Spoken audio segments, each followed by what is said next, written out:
Daddy, पिताजी, बाबा, ये आप मुझे कहाँ भेज रहे हैं? बेटे, मैं तुझे इस दुनिया के अजीब व गरीब गांव में भेज रहा हूँ। वो गांव है मालेगांव।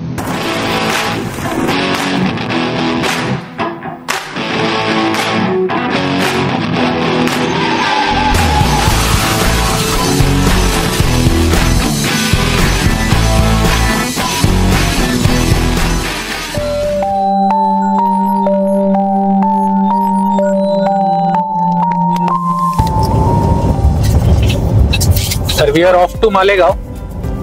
नाशिक टू मालेगाव जाण्यासाठी आपण गुड ओल्ड NH3 चा यूज करणार आहोत. नो फस, नाही इकडे तिकडे काही ऑफ रोड वगैरे काही नाही जात आहोत. सरळ सरळ रस्ता आहे. नाशिक, पिंपळगाव, बसवंत, चांदवड आणि मग पुढे Malegaon. All the way good roads I believe. आणि पावसामुळे काही नुकसान झालं असेल तर काही सांगता येत नाही, बट अदरवाईज नॅशनल हायवे आहे आणि पिंपळगावच्या पुढेपर्यंत it is 6 lane road. Hopefully will reach Malegaon in good time. आज आपण थोडासा उशिरा निघालो आहोत नेहमीच्या पेक्षा, बट इट्स ओके. मालेगावची खरं सुरुवात होते 1740 पासून, जेव्हा हा एरिया आला. पेशव्यांचे एक सरदार होते, नरो शंकरराजे बहादूर यांच्या कंट्रोल खाली हा एरिया आला. तर त्यांच्या 18 गाव काहीतरी त्यांच्या कंट्रोल खाली होते आणि त्या गावांपैकी एक मालेगाव होता, आत्ताचं मालेगाव. त्या काळी त्याला माळीवाडी असं म्हणायचे. माळीवाडी, माळी अर्थात गार्डनर आणि वाडी म्हणजे इथं काही लोक जमून राहतात. ओके, वाडी किंवा वाडा आपण म्हणतो. आणि मग नंतर हळूहळू ते माळीवाडीचं माळी गाव झालं आणि माळी गावचं अपभ्रंश होऊन आता आपण जे मालेगाव ओळखतो ते झालं. तर हे असं ब्रीफ हिस्ट्री आहे त्या नावाची. तर 1740 मध्ये राजे बहादूर यांनी तो किल्ला बांधायला घेतला होता एक मालेगावला. मालेगावचा किल्ला जो आता बहादूर वाडा वगैरे म्हणून ओळखला जातो तो. तर अराउंड 25 वर्ष त्या किल्ल्याचं काम चालू होतं आणि पुढे 1818 मध्ये पेशव्यांच्या हातातून ही टेरिटरी गेली आणि ती ईस्ट इंडिया कंपनीच्या हातात गेली. आणि मग नंतर ऑब्व्हियसली 1857 नंतर जे काही ईस्ट इंडिया कंपनीच्या हातात होतं ते सगळं ब्रिटिश राजच्या खाली किंवा ब्रिटिशची राणी जी होती तिच्या ऑथॉरिटी खाली आलं. तर इन दॅट वे मग तेव्हा मालेगाव ब्रिटिश राज खाली आलं. तर काय झालं 1857 मध्ये च्या रिव्होल्ट नंतर, जेव्हा नॉर्थ मध्ये खूप ब्रिटिशांनी सगळ्यांना अटक वगैरे केली, सगळ्यांवर पुन्हा निर्बंध वगैरे काय काय आणले, सगळ्यांना धरून जेलमध्ये टाकायला लागले, तेव्हा तिकडचे काही मजूर, कामगार आणि कारागीर होते जे हे सगळं काम करायचे. ते काही जण खाली दक्षिणेकडे पळून आले आणि त्याच्यातला काही एक मोठा ग्रुप हा मालेगाव आणि आजूबाजूच्या एरियात सेटल झाला. आणि मग तिथून त्यांनी परत ते विणकामाला सुरुवात केली. तेव्हा हातमाग असायचे आणि मग ह्या शहरात त्या विणकामाला चालना मिळाली आणि हळूहळू तो बिझनेस वाढू लागला. 1940s च्या नंतर किंवा ब्रिटिश जाण्याच्या मार्गावर होता. नंतर स्वातंत्र्याच्या नंतरच्या काळात जे काय हँडलूम होते, आपण ज्याला हातमाग म्हणतो, ते हळूहळू सगळे पॉवरलूम मध्ये किंवा इलेक्ट्रॉनिक आपण त्याच्यामध्ये कन्वर्ट व्हायला लागले, पॉवरलूम. आणि हळूहळू Malegaon became one of the biggest centres of powerloom in India. आणि जर आपण ओव्हरऑल बघायला गेलो तर भारतात जेवढे पॉवरलूम्स आहेत त्याच्यात जवळपास 40% जे पॉवरलूम्स आहेत ते महाराष्ट्रामध्ये आहेत. आणि मालेगावला आज पण किंवा बऱ्याच वर्षांपासून ते पॉवरलूम सिटी म्हणतात, कारण इथं खूप जास्त प्रमाणात पॉवरलूम्स आहे आणि टेक्सटाईलचा बिझनेस सुद्धा खूप जोरात चालतो.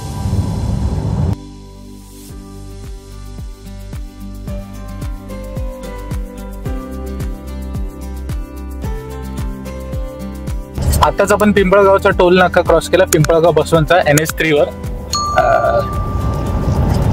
230 रुपीज कट झाले. तर नॅशनल हायवेवर एका सिंगल टोलवर एवढा अमाऊंट कट होणं, it's very strange. Express way I can understand, तिथं पॉईंट टू पॉईंट कनेक्टिव्हिटी असते, स्पीड मेंटेन होतं व्यवस्थित. इथं तसं नसतं नॅशनल हायवेजवर. तर आय डोंट नो, म्हणजे मी बरेच प्रवास करतो पण एकाच टोल नाक्यावर एवढा मोठा अमाऊंट कट होणं इज व्हेरी स्ट्रे. आणि आता थोड्या डिस्टन्स मध्ये परत चांदवड येईल तर तिथं पण अराउंड 140-150 रुपीज कट होत आहे. मोठा भुर्दंड आहे हा. मालेगावची एक खूप मोठी खासियत आणि जी आता नेटफ्लिक्समुळे कदाचित जनजीला पण कळली असेल, ह्या इथल्या लोकांना तर खूप आधीपासून माहिती होती, आणि ती म्हणजे मालेगावची फिल्म इंडस्ट्री. तर मालेगावचे जे लोक आहेत खूपच म्हणजे सिनेमा बघण्याचे खूप शौकीन आहेत आधीपासून.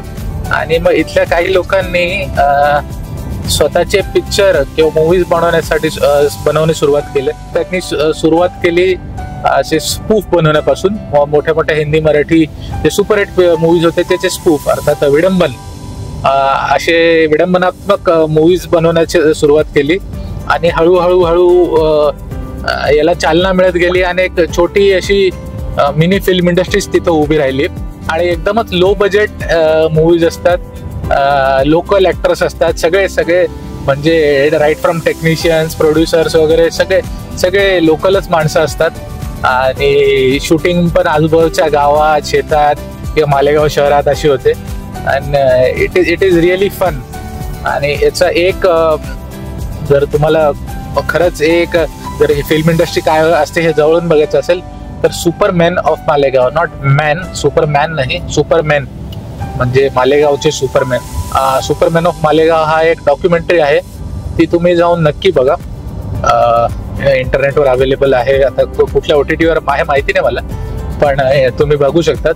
आणि मग तुम्हाला कळेल का ऍक्च्युली ते कसं मूवी कसं प्रोड्यूस करतात. जे काही लिमिटेड रिसोर्सेस आहेत त्यांच्याकडे, इन्क्लुडिंग कमी पैसे, याच्यात ते सगळं कसं मॅनेज करतात. आणि एक दर्जेदार चित्रपट, नॉट कम्पेरेबल टू बॉलिवूड असत, पण एक उत्तम कलाकृती ज्याच्याने मजा येईल बघायला, एंटरटेनमेंट होईल आपलं, ते कसं बनवतात हे एक खूप चांगलं नॉलेज मिळेल तुम्हाला. आणि it is really wonderful movie, go and watch. मला एक स्पेसिफिकली आता जो मूवी आठवला तर तो होता मालेगाव के शोले. तर मालेगाव के शोले खूप म्हणजे मला असं वाटतं मी स्कूल का कॉलेजला असताना बघितला असेल हा मूवी. तर ऑब्विसली शोलेवर स्कूप होता. तर म्हणजे बऱ्याचशा गोष्टी तुम्ही इन्क्लुडिंग बजेट अँड एंटरटेनमेंट जर तुम्ही बघाल तर शोलेमध्ये जशी ट्रेन लुटतात डाकू, अरे डाकू ऑब्विसली घोड्यावर जाऊन ती मालगाडी का ट्रेन वगैरे लुटतात, तर तसं तर काही शक्य नव्हतं. तर इथे अशी छोटीशी लो बजेट टुरिस्टची बस असते आणि ती लुटतात गुंड लोक. आणि गुंड पण असे सायकलीवर येतात. ठाकूरचे जे गुंड असतात, ठाकूर नाही सॉरी, गब्बरचे जे गुंड असतात ते सायकलीवर येतात. ती पण आपण जी दूधवाल्याची सायकल असते हिरो किंवा ॲटलसची, त्या सायकलीवर येऊन ते असं लुटतात. तर शोलेमध्ये हेमा मालिनीच्या कॅरेक्टरचं नाव होतं बसंती. तर इथं जो सेम कॅरेक्टर मालेगाव के शोलेमध्ये होता तर त्याचं नाव होतं बासमती. आता जास्त काय आठवत नाही कारण खूप खूप खूप आधी पिक्चर बघितलेला तो, but it is really fun. Malegaon film इंडस्ट्रीमधून जे मूवीज येतात ते नक्की बघा. इट इज म्हणजे तुम्हाला जर निखळ आनंद पाहिजे असेल असं मेंदू बाजूला ठेवून तर नक्की मिळेल तर तुम्हाला.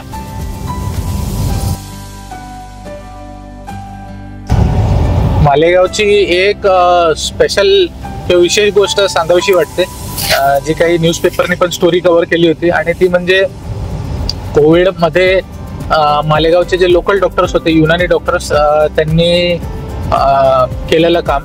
आय बिलीव्ह इंडियन एक्सप्रेस अजून टाइम्स ऑफ इंडियाने कव्हर केलेले आर्टिकल मालेगाव पॅटर्न किंवा मालेगावचे सक्सेस स्टोरीच्या नावाखाली. तर जेव्हा कोविड एकदम पीकला होता तेव्हा सगळे सरकारी दवाखाने वगैरे यांनी पण मालेगावच्या जे कोविड पेशंट्स होते त्यांना घेणं बंद केलं होतं. प्रायव्हेट हॉस्पिटल्स वगैरे मध्ये पण कोविड पेशंट अलाव नव्हते करत. तर तेव्हा इथले जे लोकल युनानी डॉक्टर्स होते त्यांच्या असोसिएशनने कोविड पेशंट्सला मदत केली. त्यांना घरी घरी जाऊन त्यांना पहिले तर आयडेंटिफाय केलं, नंतर त्यांना जी काही ट्रीटमेंट होती ती केली. आणि एकंदरीत कंट्रोल आणण्याचा प्रयत्न केला hole situation along with J काही लॉकडाऊन वगैरे आणि क्वारंटाईनचे जे एफर्ट्स होते ते सगळे त्यांनी ऑन ग्राउंड जाऊन केले आणि त्याच्यामुळे खूप कंट्रोलमध्ये आला मालेगावमध्ये, एवढा स्प्रेड नाही झालं. तर हा जो पॅटर्न होता किंवा ही जी त्यांनी केलेलं कार्य होतं याची दखल काही प्रसारमाध्यमांनी घेतली आणि that is known as the Malegaon pattern किंवा कोविड मधली मालेगावची success story. If you ever get, जर कधी तुम्हाला चान्स मिळाला तर ते आर्टिकल नक्की वाचा आणि याच्याबद्दल डिटेल जाणून घ्या.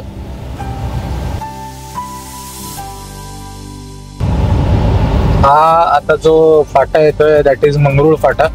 मंगरुळ नावाचं छोटं गाव आहे इथं आणि इथून रस्ता जातो भाबडवारीकडे आणि मग पुढे देवळा सटाणा आणि पुढे नंदुरबार नवापूर पर्यंत चांगला रोड बनवलेला आहे हा. आधी स्टेट हायवे होता ना, आता ते नॅशनल हायवेला कन्वर्ट करून दिलेलं आहे.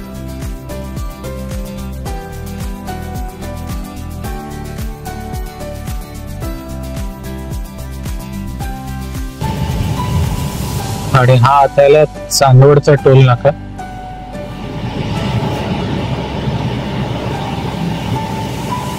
किती कट होतात बघूया.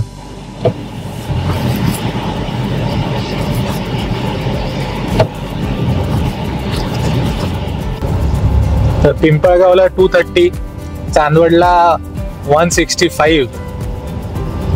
230 165 इज 395 रुपीज. मला फक्त अराउंड 90 किलोमीटर जर्नी करायची आहे.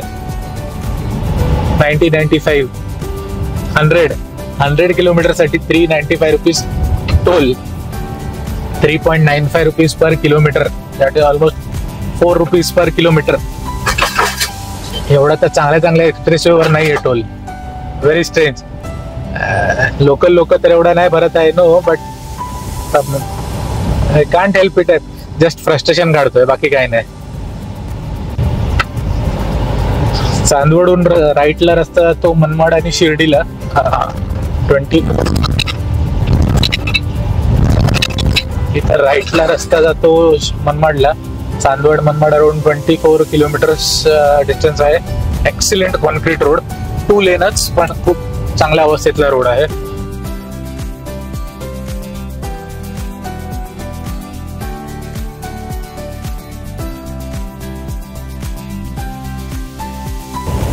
गुड रोड्स, म्हणजे घाटातले जर थोडे ते रम्बलर्स किंवा स्पीड ब्रेकर सोडले आणि एखाद 2 चिंकू मिंकू पॅच सोडले तर NH3 Mumbai Agra highway is in good condition in Maharashtra. Malegaon 20. माझ्या डोळ्याने तर मला इंद्रधनुष्य रेनबो दिसतोय कॅमेरामध्ये. आय डोंट नो किती कॅप्चर होतोय, बट एकदम असं हलकसा बँड आहे. म्हणजे त्याची डेन्सिटी खूप कमी आहे, पण त्याचा विड्थ बराच मोठा आहे. आय होप तुम्हाला कळतंय मी काय बोलतो. आणि फोन मध्ये तर मी बघतोय, मला नाही वाटत फोन मध्ये कॅप्चर होतं, पण खूप मस्त दिसतोय.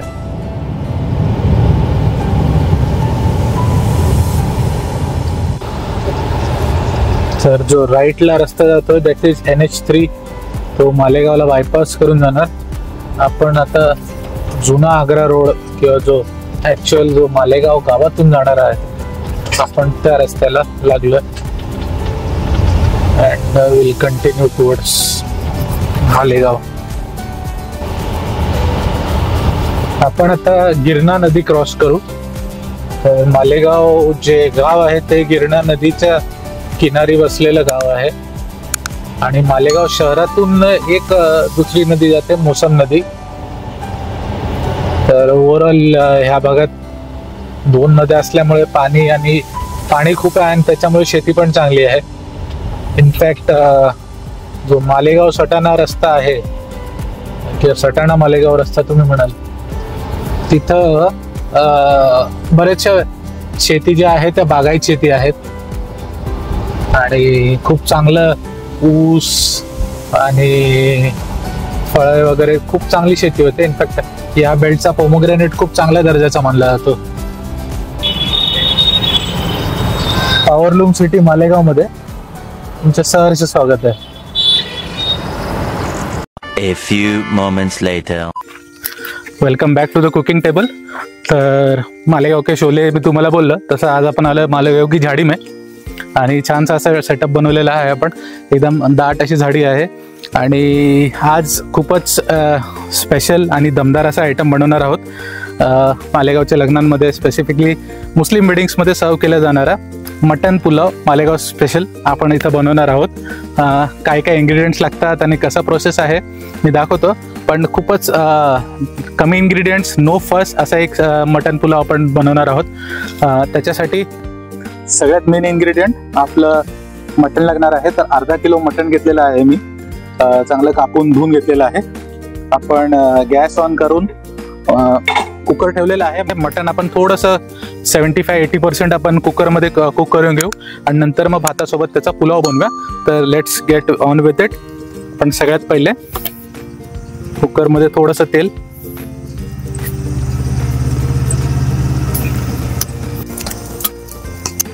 दोन तीन तेजपत्ता टाकल्यानंतर डायरेक्ट आपण मटण टाकून देऊया.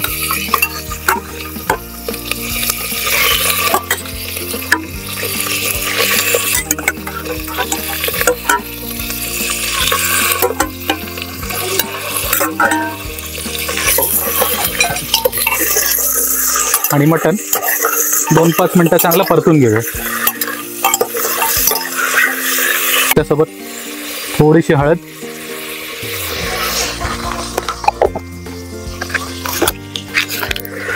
जिंजर गार्लिक पेस्ट, अद्रक लसणाची पेस्ट थोडीच टाकूया, आपण नंतर पण हे वापरणार आहोत.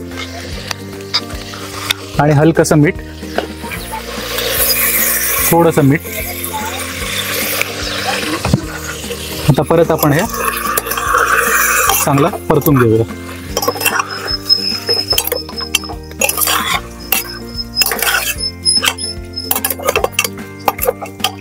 तर 5 मिनिटं आपण असं मटण चांगलं तेलामध्ये हाय फ्लेमवर परतून घेतलंय. हळद, जिंजर गार्लिक पेस्ट, थोडंसं मीठ टाकून आता पाणी टाकून देऊया. जास्त नाही, मटण अर्धा पाण्याखाली किंवा थोडंसं पाण्याखाली जाईल तेवढंच पाणी टाकायचं आणि मग नंतर आपण कुकरच्या 4-5 शिट्ट्या काढून देऊया. तर आपण मटण जस्ट बुडेल एवढं पाणी टाकून घेतलंय. आता हाय फ्लेमवर कुकर बंद करूया आणि 4 शिट्ट्या करून घेऊया.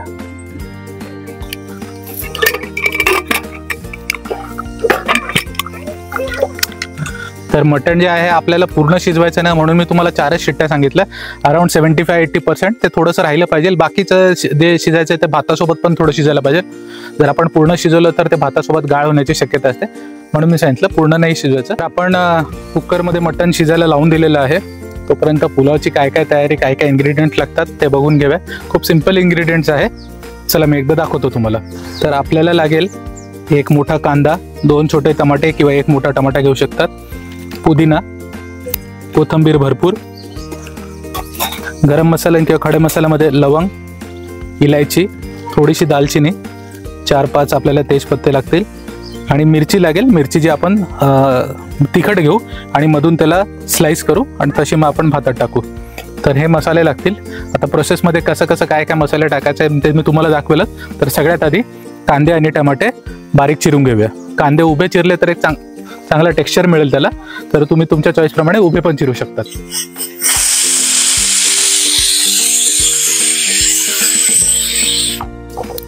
Okay, coming back. आपण आपले सगळे इन्ग्रेडियंट्स असे कापून घेतले आहेत. आपला गरम मसाला रेडी आहे. सोबत आपल्याला 200 ग्राम दही लागेल, ते पण आपण रेडी केलेलं आहे. आता जर तुम्ही 500 ग्राम किंवा अर्धा किलो मटण घेतलेलं असेल तर त्याला 1 किलो भात लागेल, बासमती तांदूळ लागेल. तर तुम्ही त्या जर पाव किलो मटण वापरत असाल तर अर्धा किलो, तर इन दॅट प्रपोर्शन तुम्ही मटण आणि तांदूळ घ्यायचं आहे. तर असं एक मोठं भांडे घेतलेलं आहे आपण आणि ह्याच्यामध्ये आपण तेल टाकून आपल्या पुलावला सुरुवात करूया. तर तेल आपण गरम करायला ठेवलं आहे. तेलात सगळ्यात पहिले आपण कांदे आपण उभे उभे चिरले होते, तर ते सगळ्यात पहिले आपण तेलात टाकून देऊया आणि ते चांगले परतून घेऊया.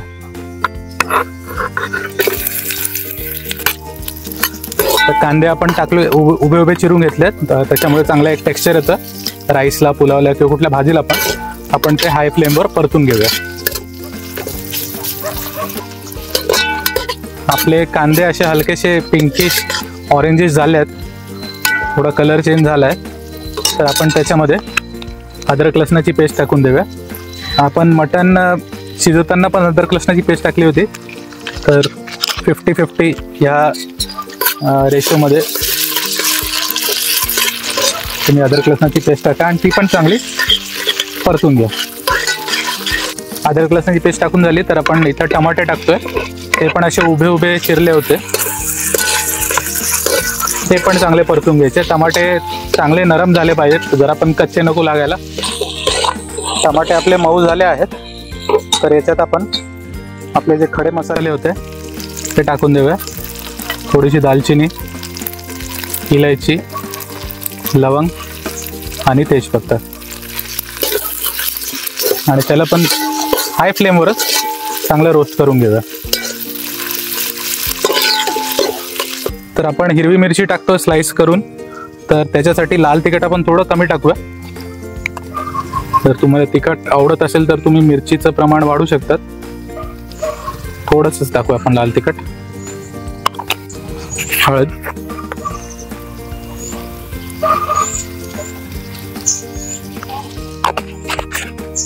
आणि परत हे सगळं तेलामध्ये चांगलं परतून घेऊया.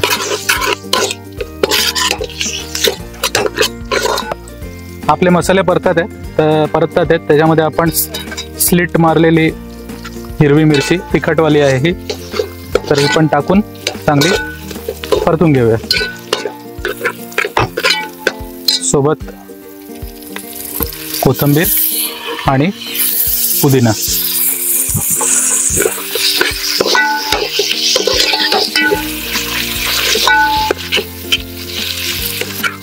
छान असा मसाला तयार होता आपला पुलावसाठी.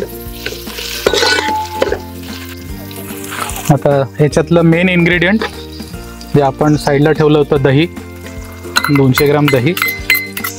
आणि दही टाकल्यावर पटकन असं मिक्स करून घ्यायचं.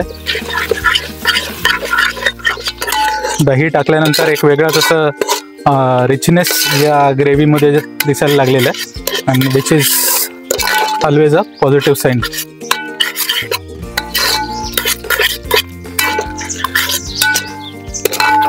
तर दही तोपर्यंत परततंय, तोपर्यंत मी तुम्हाला दाखवतो का असा 1 किलो भात घेतला होता, अर्धा किलो मटणाला 1 किलो बासमती तांदूळ घेतला होता. तो आपण धुवून 2-3 वेळेला पाण्याने, स्वच्छ पाण्याने धुवून घेतलेला आहे. आता तो आपण इथं वापरणार आहोत. तर रेग्युलर आपण जसं भात शिजवतो तसं समजा 1 कप तुम्ही भात राईस तांदूळ घेत असाल तर 2 कप पाणी घ्यायचे. तर तसं सेम प्रमाण आपण इथं वापरणार आहोत. तर जेवढा तांदूळ घेतलेले आहेत त्याचं 2 पट पाणी आपण वापरणार आहोत. पाणी आपला स्टॉक पण थोडा मटणाचा आहे, तर त्याला पण आपण पाणी म्हणून कन्सिडर करू. आणि टोटल ते आणि प्लेन पाणी मिळून आपण तांदळाच्या 2 पट वापरणार आहोत. चला, तर आपले सगळे मसाले, कांदे, टमाटे, सगळे मसाले असे चांगले फ्राय झालेले, चांगली एक तेलाची एक कोटिंग आली आहे त्याला. आता आपण जे मटण शिजून घेतलं होतं ते याच्यात टाकून देऊया.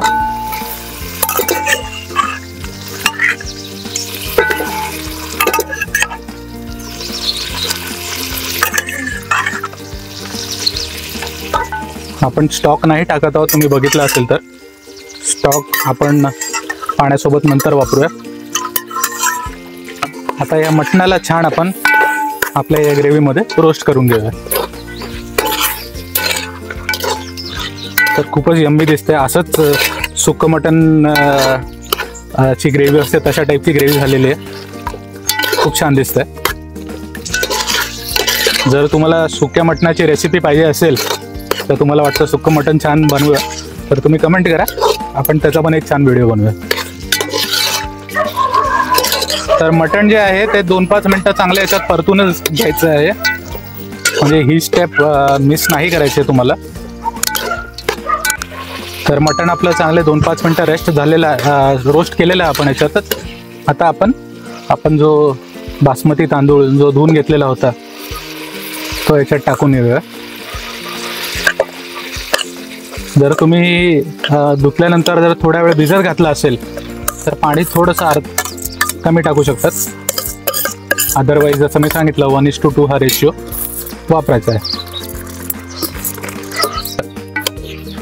तांदूळ आपण चांगला याच्यात मिक्स करून घेऊया पाणी वगैरे टाकण्याच्या अगोदर.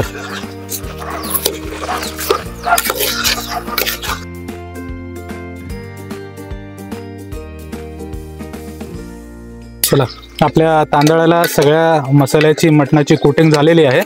आता याच्यात आपण सगळ्यात आधी जो मटणाचा स्टॉक होता तो टाकून देऊया.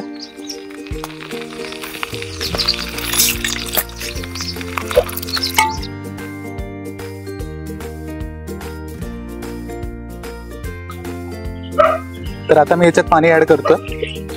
जसं मी सांगितलं भाताच्या 2 पट पाणी लागेल. तर तसं तुम्ही पाणी ऍड करून घ्या.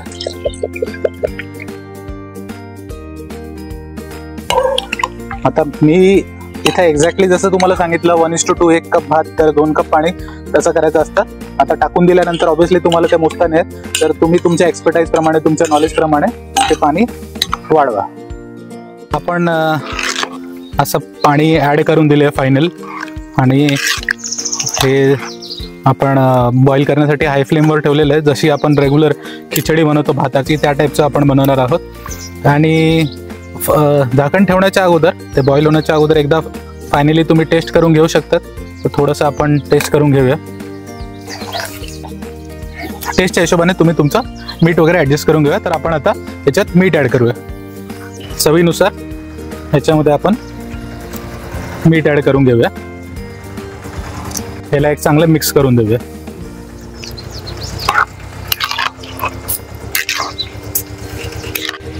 वरून आपण अजून थोडीशी कोथिंबीर टाकून देऊया. Always looks good and taste good. फक्त गार्निशिंगसाठी आपण थोडीशी ठेवूया. ही कोथिंबीर टाकून परत एकदा चांगला मिक्स देऊया आणि हे आता आपण झाकून ठेवूया. फायनल टचेस म्हणून याच्यात थोडीशी तुपाची धार सोडतोय. Mutton always taste good with तूप. तर 1 चमचा असं आपण याच्यात साजूक तूप घालून घेऊया. आवडीप्रमाणे तुम्ही कमी जास्त करू शकता. तूप टाकल्यानंतर परत एकदा चांगलं मिक्स देऊया. तुपाची जी चव असते ती मटणासोबत खूप छान जाते. आणि जसं इंग्लिशमध्ये म्हणतात बटर मेक्स एव्हरीथिंग बेटर, तसं तुपाचं पण आहे. तर आपण हे त्याला एकदा झाकून देऊया आणि राईस तांदूळ शिजण्याची वाट बघूया. आता तुम्ही बघू शकतात भाताला चांगली उकळी आलेली आहे. सगळे इन्ग्रेडियंट्स व्यवस्थित मिक्स झालेले आहेत. आता आपण गॅस एकदम बारीक करून देऊया आणि याला झाकून दम देऊया चांगला. थोडंसं दम बसण्यासाठी, वाफ बसण्यासाठी आपण असं झाकणाला कपड्यामध्ये बांधून घेतलंय. म्हणजे त्याच्याने काय होईल का वाफ कुठेच एस्केप नाही होणार आणि आपला भात चांगला शिजेल. चला, आपल्याला 15-1 मिनटं झालेले आहेत. आपण हे ओपन करूया. असं थोडासा दम दिला होता, चांगली वाफ बसलेली होती. आपण एकदा मटण बघून घेऊया. शापचा पीस आणला होता, शिजलेलं आहे. आता जसं बिर्याणी जशी मोकळी मोकळी असते तसा पुलाव असा मोकळा मोकळा नसतो. कारण दोघींच्या कुकिंगच्या टेक्निक्स वेगळ्या वेगळ्या आहेत. तर बिर्याणीसारखा असा मोकळं मोकळं एक्सपेक्ट नका करू तुम्ही. पुलाव थोडासा ओलसर असतो आणि थोडासा भाताचा दाणा एकमेकांना चिपकू शकतो. Not an issue. त्या डिशची प्रॉपर्टीज तशी आहे. आपला पुलाव रेडी झालेला आहे. गॅस बंद केला. थोडीशी एक चांगली अशी तुपाची धार सोडून आपण मिक्स करून देऊया आणि प्लस थोडीशी आपण कोथिंबीरनी पण थोडं हलकासा गार्निश करून देऊया. गरम गरम आहे तर हे लगेच मिक्स होऊन जाईल. थोडीशी कोथिंबीर. आपण तूप वगैरे टाकून चांगलं मिक्स केलेलं आहे. आता आपण प्लेटिंग करूया. आधी राईस घेऊया. त्याच्यानंतर चांगले असे पीस मटणाचे घेऊया. तर इथं ॲज युजल आपण मिक्स मटण आणलेलं आहे. चापचे पीसेस आहेत. नरमवाला पण आहे. तर आपण सगळे असे वाढून घेऊया. आता याला आपण सॅलड सोबत सर्व करूया. तर आपला मालेगावचा फेमस मटन पुलाव रेडी आहे. आपण त्याला सॅलड सोबत सर्व केलेला आहे. चला टेस्ट करूया. आपला छान पुलाव प्लेटिंग करून असा रेडी आहे.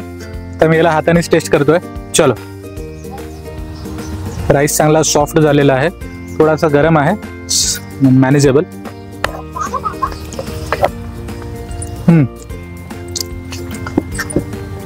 असे चांगले सटल फ्लेवर्स येतात. ते बिर्याणी सारखे असे हार्डकोर फ्लेवर्स किंवा असे डीप फ्लेवर्स नाहीत. खूप सटल फ्लेवर्स आहेत.